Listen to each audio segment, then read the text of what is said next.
Nah, masuk dari Jalan Nangka tadi, dari Mabonjol ya. Parkir di sini. Kita masuk ke sini. Ini rumahnya Mbak Tuti nih, Mas Boni. Pak Sungalem almarhum. Ini rumah-rumah kontrakannya nih, ada berapa pintu ya? 3 ya. Oh, kayaknya udah banyak yang datang. Oke, kita masuk ruang ibadah.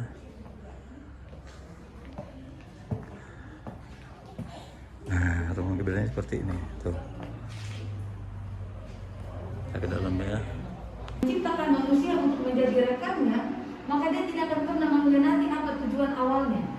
Karena itu ketika Tuhan ingin memusnahkan manusia yang sudah jatuh di dalam dosa tadi, Allah memilih satu orang yang hidup bergaul erat dengan Allah, yang Alkitab catat dia tidak bercela, yang namanya Nuh.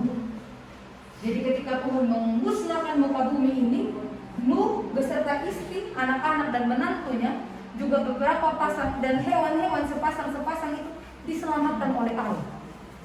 Allah tetap konsisten bahwa saya menciptakan ciptaan ini, manusia ini, untuk menjadi rekan saya.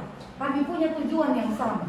Sehingga Allah melakukan banyak sekali cara untuk terus mempertahankan tujuan, termasuk dengan mempertahankan Nuh dari sekian banyak, ribuan banyak, atau sekian juta manusia waktu itu.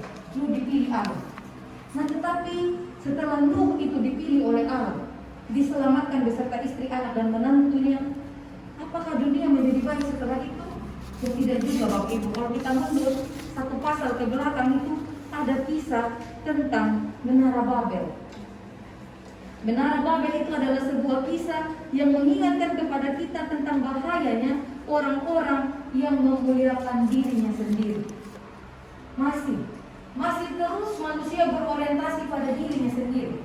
Kalau kesuksesan, kalau kemuliaan, kalau kebaikan, semuanya itu bukan untuk Tuhan, tetapi untuk saya. Nah, Babel itu menjadi bukti tentang manusia yang masih terus mencari kemuliaan pribadi. Ternyata turunan Nuh juga tidak beres. Kenapa Allah berhenti di situ? Bapak Ibu Saudara yang dikasihi Tuhan? Tidak ya. Makanya itu yang akan kita baca dan kita renungkan. Tuhan punya banyak sekali cara. Dia tidak akan kehabisan akal. Satu kali dia mengatakan saya akan membuat ini, maka akan terus Tuhan akan menemukan banyak hati Allah yang Maha Kuasa. Dia akan menemukan cara bagaimana sehingga tujuan awal manusia tercipta itu tetap terjadi. Kan Abraham ini dipanggil menuju tempat yang dia tidak tahu. Orang yang mengenal kita saja banyak yang tidak suka kita diam-diam. Apalagi pergi ke Kanaan yang semua orang notabene tidak tahu saya.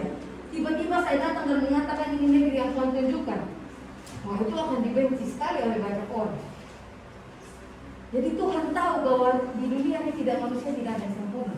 Baik Abraham sendiri mungkin tidak sempurna, orang-orang yang ada di sekitar Abraham itu tidak sempurna. Akan ada dalam perjalanan hidup Abraham menuju panggilan Tuhan itu akan menemui banyak orang-orang yang tidak suka. Dan bukan sekadar tidak suka, bahkan mereka akan mengutuk Abraham. Karena itu Tuhan bilang kepada setiap orang yang memberkatimu, saya akan sertai. Tapi kepada setiap orang yang mengutukmu, saya sendiri yang akan mengutuk mereka.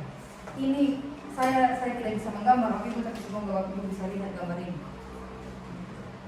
Ada yang besar, terus ada yang kecil di dalamnya. Nah, yang besar ini saya gambarkan seperti sebagai Allah. Sedangkan yang kecil di dalamnya ini digambarkan seperti Abraham. Semoga bisa terlihat. Seringkali kita menggambarkan Allah itu sebagai laki-laki yang perkasa. Ya, karena memang Alkitab juga ini ada dalam konteks Yahudi. Tetapi Bapak Ibu dan Saudara yang dikasihi Tuhan, ketika Tuhan bilang, Abraham, siapapun yang memberkati engkau akan saya berkati, siapa yang mengutuk engkau akan saya kutuk, itu sedang berbicara bahwa Abraham itu sedang tidak berhadapan sendiri dengan kenyataan yang ada. Abraham itu seperti bayi yang ada di lahir seorang perempuan. Ketika ada hujan, ada panas, ada sesuatu yang terjadi di luar diri sang ibu, itu tidak dirasakan langsung oleh bayinya. Ada ibunya yang ada di luar, begitu yang melindungi. Bayi itu ada dalam rahim. Nah, sehingga ketika Allah mengatakan, setiap orang yang memberkati engkau akan saya berkati, setiap orang yang mengutuk engkau akan saya kutuk, itu sedang berbicara tentang kerahiman Allah. Sisi femininnya Allah. Bagaimana Allah melindungi Abraham. Seperti Abraham, lagi duduk-duduk kayak gini Tuhan datang, ibu, saya mau bikin perjanjian sama ibu. Keturunan ibu akan saya pilih untuk menjadi berkat bagi banyak bangsa. Bisakah kita seperti itu? Siapakah Abraham? Nah, kita lihat di dalam pasal 12 ayat yang keempat.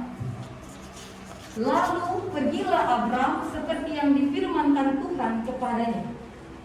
Bapak Ibu, seperti yang difirmankan itu saya garis bawah.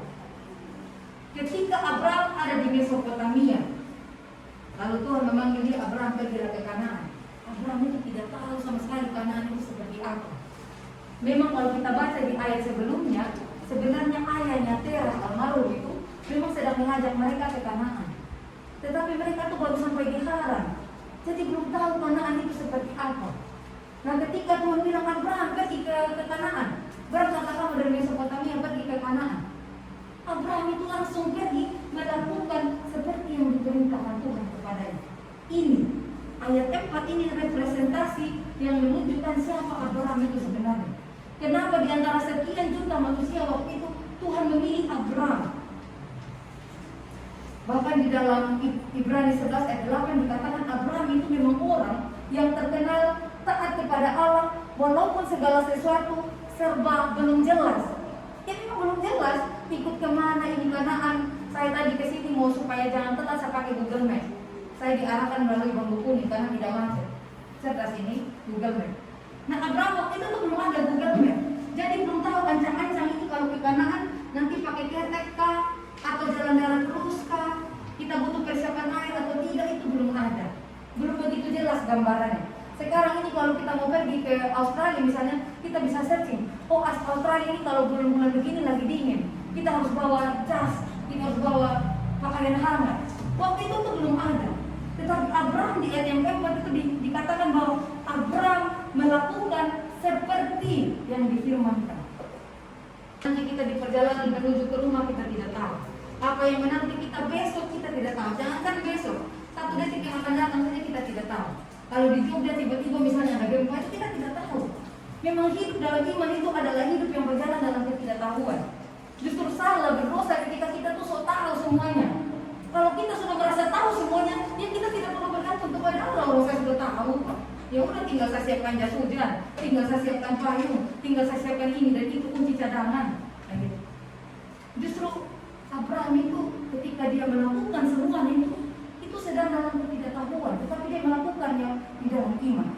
Yang masih berdiri sampai hari ini kami percaya Tuhan itu adalah kasih dan setia Tuhan dalam kehidupan kami. Kami mohon biarlah keberadaan kami sungguh-sungguh menjadi berkat bagi masyarakat dimanapun kami berdiri, kami berada. Tuhan pakai kami menjadi alat dalam tangan kasih Tuhan, tidak hanya gereja, tapi kami jemaat Tuhan. Tolong Tuhan layakkan kami untuk menjadi alat dalam tangan kasih Tuhan, menjadi saluran berkat bagi setiap orang yang ada di sekitar kami, tetangga-tetangga kami, atau siapapun yang kami temui di dalam kehidupan kami. Terima kasih Tuhan, rencana pelayanan kami dalam 1 minggu ke depan, kami serahkan semuanya dalam tangan pengasihan Tuhan.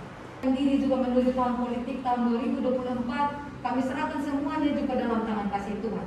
Kami sebagai umat Tuhan, kami sungguh memohon hikmat yang daripada Tuhan, supaya kami boleh merayakan tahun politik ini dengan hikmat, dengan cerdas, kami memilih dengan baik dan benar, kami menyumbang kedamaian, bukan kekacauan. Terima kasih Tuhan, kami boleh berbeda di dalam pilihan dan partai dan golongan, tapi kami boleh menjadi satu di dalam tujuan untuk yang terbaik bagi bangsa kami.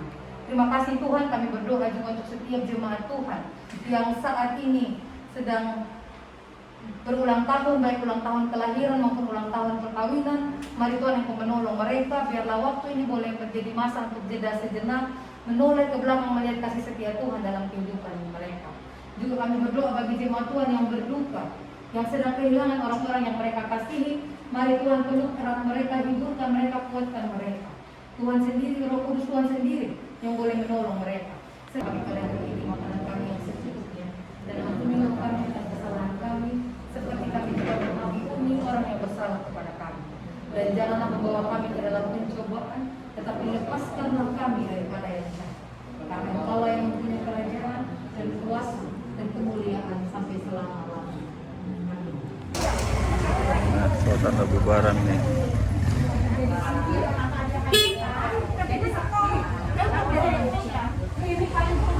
Jam 11 kurang 10 menit udah selesai. Jadi ibadahnya 75 menit.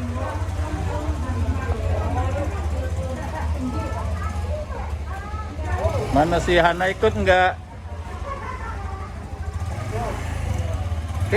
Hana, Wih. Lagi ngapain ini? Duduk mainan HP. Mainan HP.